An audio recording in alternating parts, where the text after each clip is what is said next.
everybody, and welcome to my channel, Learn, Love, Learn, Do. In today's episode, I'd like to go over an article I read from USA Today. It's from back in February, and I'll include the link to the original article in the description box below. But this article just really got me thinking about where we are with our educational response to this pandemic. And since I created this channel to help parents with their schooling journey, I thought I'd give a few responses to what I saw in this article. So let's get started. So as I said, the article that I read was in USA Today, and it was from back in February.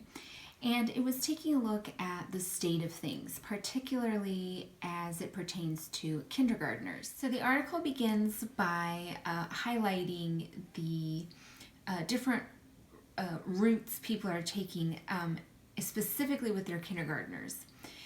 So some folks in the article have started homeschooling because of the uncertainty that they felt over the plan that their district was rolling out.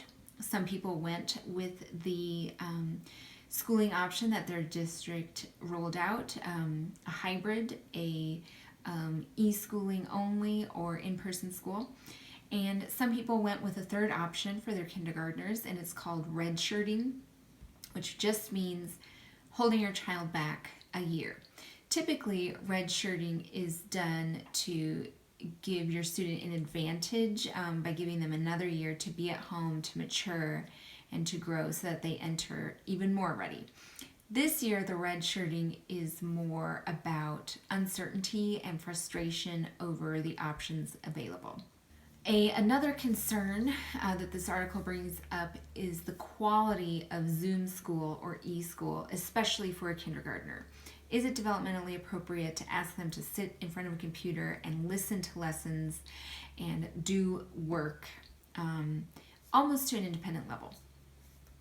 And another concern that came up was socialization.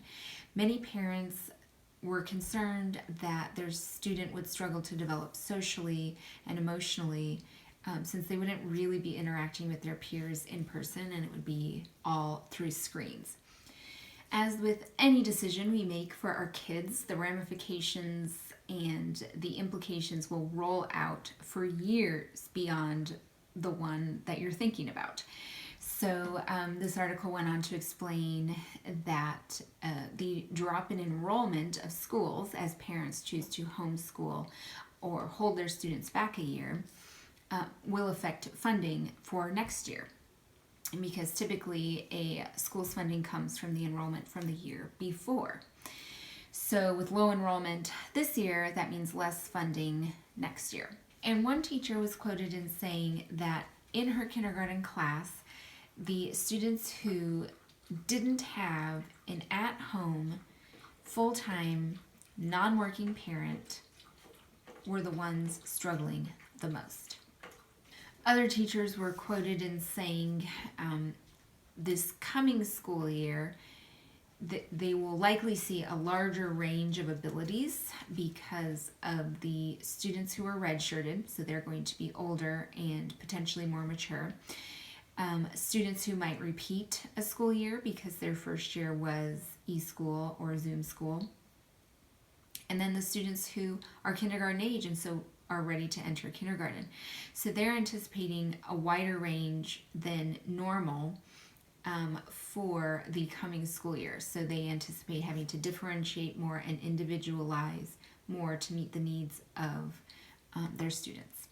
Okay, so that's my article summary. And I was hesitant to share this and discuss this on my channel because I think it's very easy to spin an article to say what you want it to say, and there are so many different things that can be taken out of it, and each person comes away from reading a news article with their own impression and their own ideas and their own reaction. And I think reading something like this could make someone come away with the feeling that this pandemic school year is going to ruin their child's education. And so I just have some tips and advice to help mitigate and speak to that frustration and uncertainty and fear. But before I get into those, let me just say a little bit more of where I'm coming from. Before I was a homeschool parent, which I currently am, I taught school for 9 years in 2 different low-income schools. And my students entered school in what we call an educational deficit because of the situation that they were in their lives, in that low-income situation. There was not a lot of availability of the people around them for input. So people weren't necessarily reading to them the prescribed 20 minutes a day, going over letters, talking to them about things, teaching them to write their name.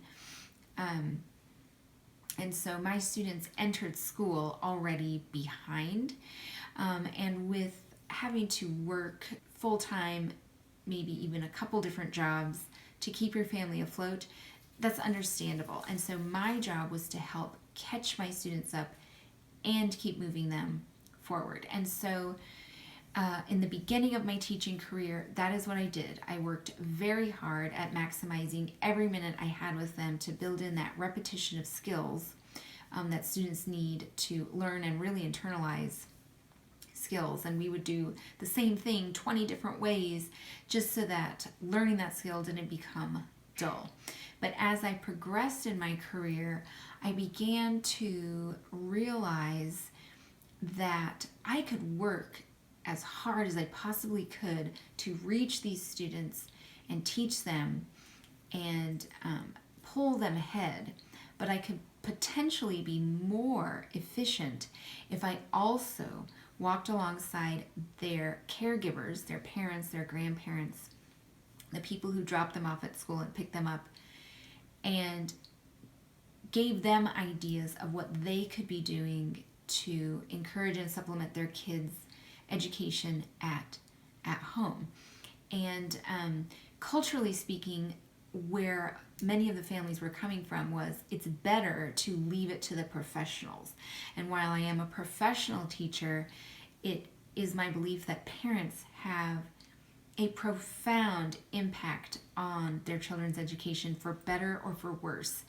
And so I really began to work on making as many relationships as I could so that I could kind of get their ear and give them ideas and empower them really to work with their kids and join with me in their children's education.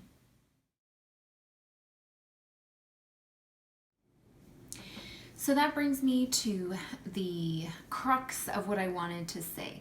What can we be doing to support the education of our children at home? Regardless of what is happening in their official schooling setup, what can we be doing at home to encourage and supplement their education? So one of the first concerns that came up in the article was socialization. And for that, I would just recommend interacting with your student. Play games with them, read with them, walk with them, and also encourage sibling interactions, because siblings are people too. A lot can be learned by having your siblings play games together, do something as a group of young people. And honestly, the older siblings can learn a lot by having to cater to a younger one, having to adjust their expectations, having to adjust the way they play a game or do something. And if you have an only child, don't despair, because only children tend to be more mature because the majority of who they interact with are adults. So socialization can happen no matter if your child is at school or at home. It is a matter of having meaningful interactions and purposefully drawing your students and your young ones into conversation and involving them in what is going on. An online resource I'd like to point out is Character Lab.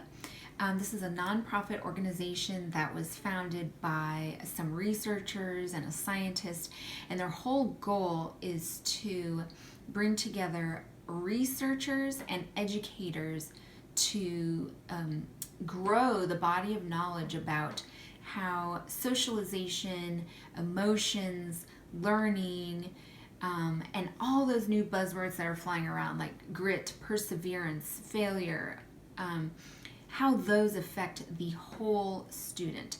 And so this website is pretty cool. They have articles just to kind of give you more information on what is coming down the pipe in terms of research.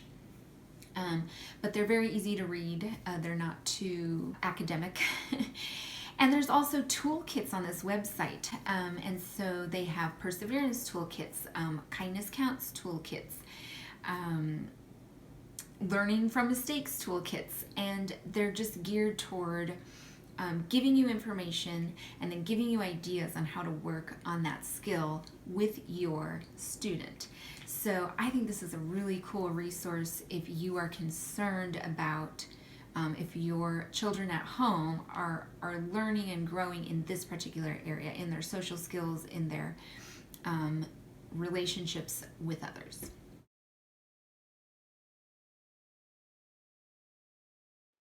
So here we are at Character Lab. This opening page is where they have their latest articles that have been written, and they're called tips here. And then if you come up to the top here, there's playbooks, and there's playbooks here for heart, mind, will. So let's click on grit. And here we are. Grit, strength of will. They always have a wonderful quote. And then here they give a little summation of why this skill matters. And then they have you check in with yourself. And then on the other side, how do I encourage grit in others? In another playbook, the word would be here kindness or learning from mistakes, etc. And they'll give you a model it, celebrate it, and enable it. And so you can determine what your kiddo needs and find a little playbook. I consider it to be like a toolkit for them. And what about academics at home as a supplement? So they have assignments and they have work from their school setup. But one more resource I'd like to point out is Khan Academy.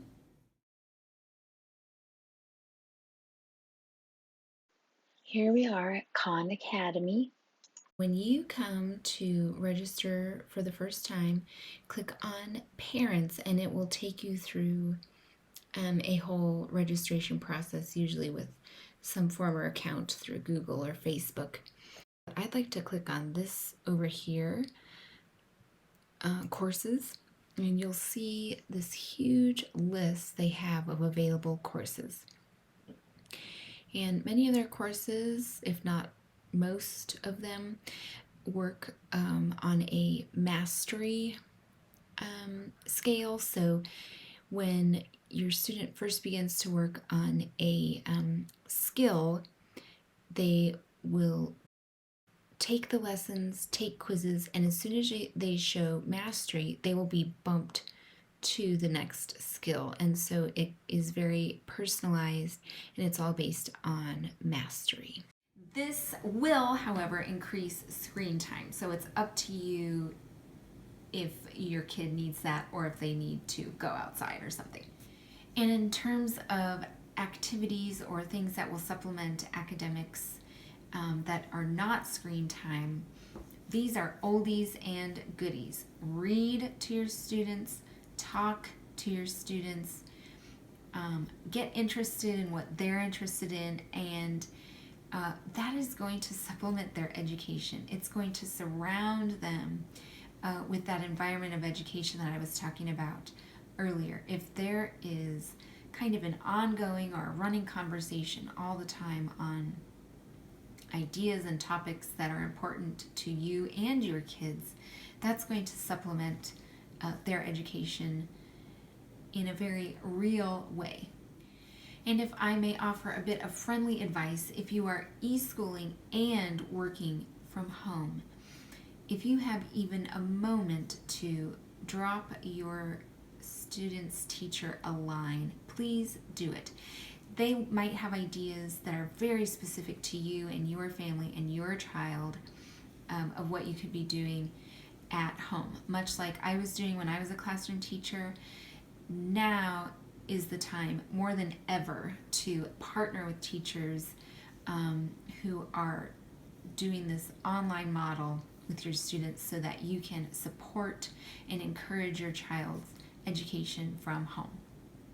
I hope that this can be an encouragement to you to really evaluate how you feel your kid's school year is going and to not lose hope. There are things that you are probably already doing and things that you can add in that will help supplement and support and encourage your child as they are getting their education this year in probably a totally different format than they're used to. So I will leave this section with a quote by Theodore Roosevelt, and it is meant as an encouragement to you if you may feel overwhelmed or overworked or like you simply can't do another thing, because with this place we are at in our history, we can evaluate where we are and what we need to take on and what we can let go of. So, Theodore Roosevelt said it best when he said, and I quote, "Do what you can with what you have where you are," end quote. So hey, if you liked what you heard today, give my video a thumbs up. If you have any questions, comments, concerns, confusions, if you're just needing tips or advice, please leave that in the comments below and I will make sure to get back to you. Don't forget to subscribe to my channel so you can see more videos like this, and ring that little bell if you'd like to be notified when I release more videos. And thanks for joining me today on my channel, Learn, Love, Learn, Do, where we love to learn and learn to do.